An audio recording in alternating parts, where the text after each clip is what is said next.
नमस्ते सभी साथियों को, स्वागत है आप सभी का हमारे YouTube चैनल ब्रह्मचर्य संदेश में। तो साथियों, आज का वीडियो श्राद्ध के विषय में होगा, तो आप कृपया करके इस वीडियो को अंत तक जरूर देखें। श्राद्ध, पितृ और तर्पण, ये तीनों क्या होते हैं? श्राद्ध का अर्थ होता है श्रद्धा, पितृ का अर्थ होता है हमारे घर में जो बूढ़े माता पिता हैं, दादा दादी हैं, ये सब हमारे लिए पितृ हैं। पितृ हमेशा जीवित लोगों को कहते हैं, मरे हुओं को नहीं। और अंत में रह गया तर्पण। ये क्या होता है? तर्पण का अर्थ होता है जो हमारे पितृ हैं उनको अपनी सेवा से तृप्त कर देना। इस प्रकार श्राद्ध का सही एवं वास्तविक अर्थ है अपने घर के जीवित बुजुर्गों, माता पिता की सच्ची श्रद्धा के साथ सेवा करके उनको तृप्त कर देना, खुश कर देना।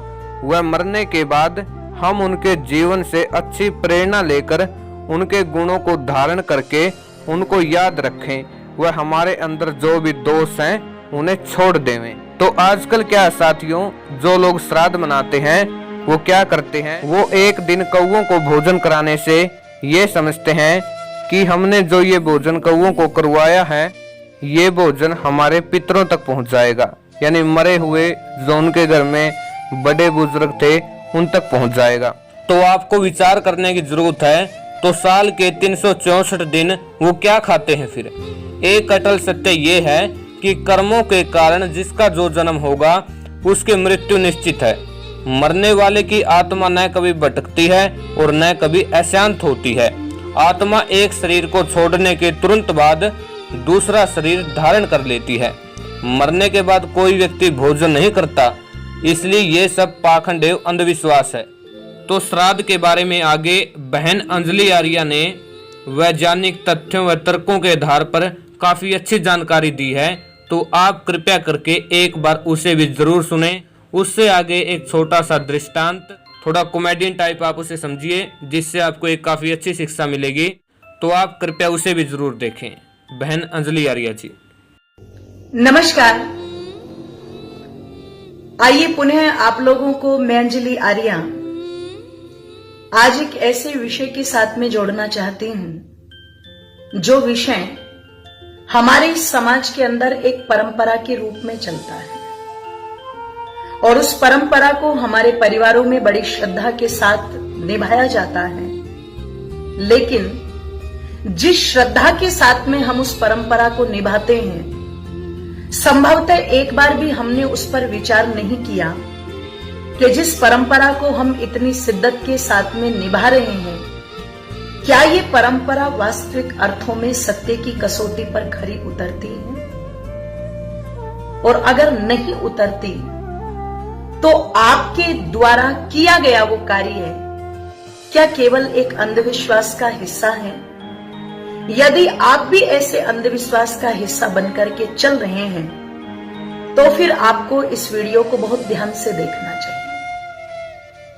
चिंतन करते हैं, महर्षि दयानंद ने जब पंच महायज्ञों की व्यवस्था हम सबको दी, तो उसमें एक यज्ञ का वर्णन किया गया जिसका नाम है पितृयज्ञ। और ऋषि दयानंद बिल्कुल स्पष्ट लिखते हैं कि प्रत्येक घर के अंदर ये पितृयज्ञ होना चाहिए, अर्थात पितरों की पूजा होनी चाहिए। पर इस पितर शब्द पर ध्यान देने की जरूरत है कि क्या ये पितर शब्द जीवित के लिए आता है या मृत के लिए आता है। उनमें पितर शब्द की भ्रांति यह है कि हम लोग मानते हैं जो मर गए, जो मर करके चले गए, वो हमारे पितर हैं और उनके लिए साल में हमें एक दिन भोजन जो है वो कहीं ना कहीं पंडितों के माध्यम से पहुंचाना चाहिए। वस्तुएं अगर हम कुछ चाहते हैं अपने पितरों को पहुंचाना, तो वो भी हम पंडित जी को दान कर दें। अगर हमने उनको भोजन करा दिया या कोई वस्तु उनको दे दी, तो वो सीधे सीधे हमारे पितरों तक पहुंच जाएगी। तो आप चिंतन कीजिएगा, यदि आपके घर से कोई भी व्यक्ति कहीं पर नौकरी करने जाता है और वो 2-3 किलोमीटर 5 किलोमीटर के दायरे में ही नौकरी करता है, सुबह सुबह आप रोज उसको टिफिन बना करके देते हैं और एक दिन आप ये कह दें कि चलो आज आपको टिफिन नहीं देंगे, आप चले जाइए ऑफिस, और मैं आपका जो भोजन है वो पंडित जी को करा दूंगी, वो आप तक पहुंच जाएगा, आप बिल्कुल चिंता ना करें। तो मैं कुछ नहीं कहूंगी, क्योंकि मुझ पर आक्षेप लग सकता है कि मैं कार्य समाजी हूं, शायद इन चीजों को नहीं मानती। पर जो भी बुद्धिजीवी मेरी इस वीडियो को सुन रहा है वो एक बार जरूर चिंतन करे, क्या 5 किलोमीटर की दूरी पर भी पंडित जी का खाया हुआ भोजन आपके परिवार के उस सदस्य तक पहुंच सकता है? और यदि नहीं पहुंच सकता तो आपके घर से जिनकी भी मृत्यु हुई है, आप नहीं जानते कि उनकी यात्रा क्या चल रही है। परमात्मा की व्यवस्था से मृत्यु के पश्चात वो अपने कर्मों के अनुसार किस शरीर में जन्म लेकर के कहां पर विचरण कर रहे हैं आप नहीं जानते, लेकिन फिर भी आप भोजन खिलाते हैं ये सोच के कि उन तक पहुंच रहा है। यहां मैं एक बात स्पष्ट करना चाहूंगी, पंडित जी को भोजन कराना कोई बुरी बात नहीं है, आप उनको कराइए। पंडित, ब्राह्मण, विद्वान पूज्य होते हैं, निश्चित हमें उनका सम्मान करना चाहिए और हर रोज करना चाहिए। जब भी आपको ऐसा अवसर लगे आप उनको भोजन कराइए, उनका सम्मान करें, ये हमारी संस्कृति है, अच्छी परंपरा है। लेकिन ये सोचकर के श्राद्ध पक्ष में कि ये उन तक पहुंच जाएगा, तो आप और हम भी तो कहीं से मर करके आए हैं, हमारा भोजन आज तक हमारे पास क्यों नहीं पहुंचा, इस पर चिंतन जरूर कीजिएगा। और दूसरी बात, आप विचार करो, पंडित जी ने जो भोजन कर लिया वो झूठा हो चुका है। भोजन का एक प्रोसेस होता है कि खाने के बाद में वो किन किन अवस्थाओं से गुजरता है और वो एक मल बन जाता है कुछ समय के बाद में। तो क्या वो मल हम उन तक पहुंचा रहे हैं? क्या ये पाप नहीं है? क्या ये एक अंधविश्वास नहीं है? इस पर भी चिंतन जरूर करें। अब आप कहोगे कि क्या आर्य समाज श्राद्ध का विरोध करता है? क्या आर्य समाज पितर को नहीं मानता? बिल्कुल मानता है। आर्य समाज श्राद्ध को भी मानता है, आर्य समाज पितर को भी मानता है। अगर पितर शब्द को न मानता होता तो ऋषि दयानंद जी इस यज्ञ का नाम पितृयज्ञ न रखते। पितृयज्ञ रखा ही इसीलिए गए हैं क्योंकि ये हमारे पितरों से जुड़ा हुआ है। पर भ्रांति ये है कि जिन लोगों ने ये मान लिया कि पितर मरे हुओं के लिए प्रयोग किया जाता है, उन्हें एक बार मेरे कहने से श्रीमद् भगवत गीता को ध्यान से पढ़ना चाहिए। मैंने अपने किसी ग्रंथ का उदाहरण नहीं दिया, मैंने नहीं कहा कि आप सत्यार्थ प्रकाश को देखो, मैंने सीधी सी बात कही कि आप श्रीमद् भगवत गीता को पढ़ें और गीता के प्रथम अध्याय में अर्जुन के मुख से आपको ये सुनने को मिलेगा कि अर्जुन जी योगीराज कृष्ण से कहते हैं, हे माधव, मेरे सामने ये जो मेरे पितर खड़े हुए हैं, मैं इनको कैसे मार दूं? इसका मतलब जो दादा भीष्म वहां पर हैं, वो अर्जुन जी के लिए पितर हैं। जो द्रोणाचार्य वहां पर हैं, वो उनके लिए पितर हैं। वहां पर बिल्कुल स्पष्ट है कि मैं इनको कैसे मार दूं। तो इससे क्या निकला कि पितर शब्द मरे हुओं के लिए नहीं आया, पितर शब्द जीवितों के लिए आया। इसी बात को महर्षि दयानंद ने सत्यार्थ प्रकाश में कहा, जो हमारे घर के माता पिता बड़े बुजुर्ग हैं वो सब हमारे पितर हैं। हमें उनका भोजन से, वस्त्र से, औषधियों से और समय समय पर उनकी आवश्यकताओं की पूर्ति करके उनका श्रद्धा के साथ में सम्मान करना चाहिए। श्रद्धा इति श्राद्धम, श्रद्धा से जो कार्य उनके लिए किया जाता है वही क्या कहलाता है? श्राद्ध कहलाता है, जो मरे हुओं का नहीं, जीवितों का होता है। और अगर जीवित श्राद्ध की परंपरा को भारत के लोग समझ पाते तो जो मुंबई के अंदर आशा साहनी नाम की महिला 7 महीने तक जिसकी डेड बॉडी एक कमरे में पड़ी रही और कीड़े उसके शरीर को खाते रहे, ऐसा ना होता। मरने के बाद जो औरत तड़प तड़प के मर गई और 7 महीनों तक उसका शरीर ये प्रतीक्षा करता रहा होगा कि उसे कोई चिता की अग्नि दे सके, कोई नहीं आया। और 7 महीने के बाद आकर के बेटा लोगों को लड्डू खिला करके नाटक कर दे, ऐसे नाटक का कोई लाभ नहीं है, ध्यान रखिएगा। उठाओ आप वाल्मीकि रामायण को। क्या दशरथ जी की मृत्यु के पश्चात भरत जी ने अयोध्या वासियों को दशरथ जी के नाम पर लड्डू खिलाए? नहीं, वो सीधे शांति यज्ञ करके चित्रकूट की ओर निकल पड़े अपने भाई श्री राम को लाने के लिए। ये वैदिक परंपरा थी, मैं कोई यहीं से नहीं बोल रही हूं केवल, ध्यान रखिएगा। हमारे यहां पर बड़े बुजुर्गों की सेवा जीते जी की जाती थी, आज भी होनी चाहिए। आप जीते जी अगर सेवा करते हो तो मरने के बाद इस नाटक की आवश्यकता नहीं पड़ेगी, ध्यान रखना।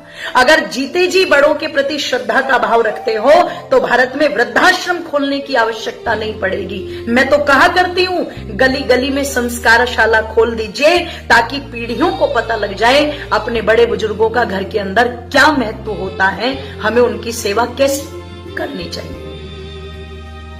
आप चिंतन करें, विचार करें। हम उनके नाम पर भोजन करा रहे हैं और केवल भोजन नहीं करा रहे, अंतिम दिन एक थाली में 16 टुकड़े रख के कौवों को खिला रहे हैं। आप कैसे कह सकते हैं कि मरने के बाद में हमारे पितर कौवे बन गए? कौवों को खिलाओ, पक्षियों को खिलाओ। ये बलिवेश्य देवी यज्ञ का एक अंग है जिसमें स्पष्ट लिखा गया 16 आहुतियां प्रतिदिन थाली में भोजन निकाल के छत पर रखना चाहिए ताकि पक्षी आदि उसको खा सके। तो ये बलिवेश्य देवी यज्ञ का अंग है। ब्राह्मणों को खिलाना ये हमारी संस्कृति है, लेकिन मरे हुओं के नाम पर मत खिलाओ। इसलिए श्राद्ध माता पिता का जो होता है वो जीते जी होता है। जीते जी उनकी आवश्यकता की पूर्ति करना, उनकी सेवा करना, उन्हें सच्चे देवता मान करके पूजना, क्योंकि वो परमात्मा की बनाई हुई मूर्ति है। खाती भी है, नहाती भी है, कपड़े लाके दो तो पहनती भी है, पैर दबाओ तो सोती भी है, हंसती भी है, बोलती भी है और आपको आशीर्वाद भी देती है। अपनी बनाई हुई मूर्ति की पूजा तो सब करते हैं, पर परमात्मा की बनाई हुई मूर्ति की पूजा करनी चाहिए जैसे भगवान राम ने की थी। प्रातःकाल उठ के रघुनाथा, मात पिता गुरु नावई माथा। जो राम आज पूरी दुनिया में पूजे जाते हैं, अरे वो भी पूजा करते थे तो अपने माता पिता की करते थे। सो हम सबको भी शिक्षा लेनी चाहिए। और ये जो श्राद्ध पक्ष के अंदर हम अंधविश्वास की ओर चले जाते हैं कि साल में एक दिन केवल उनको भोजन पहुंचाना है, निवेदन कर दूं, वो भोजन उन तक नहीं पहुंचता, वो अपने कर्म के अनुसार किसी दूसरे शरीर में है। इसलिए आप लोग इस बात को समझे और श्राद्ध शब्द को मरने के बाद नहीं अपितु जीते जी जोड़ने का प्रयास करें। आप सभी का बहुत बहुत धन्यवाद।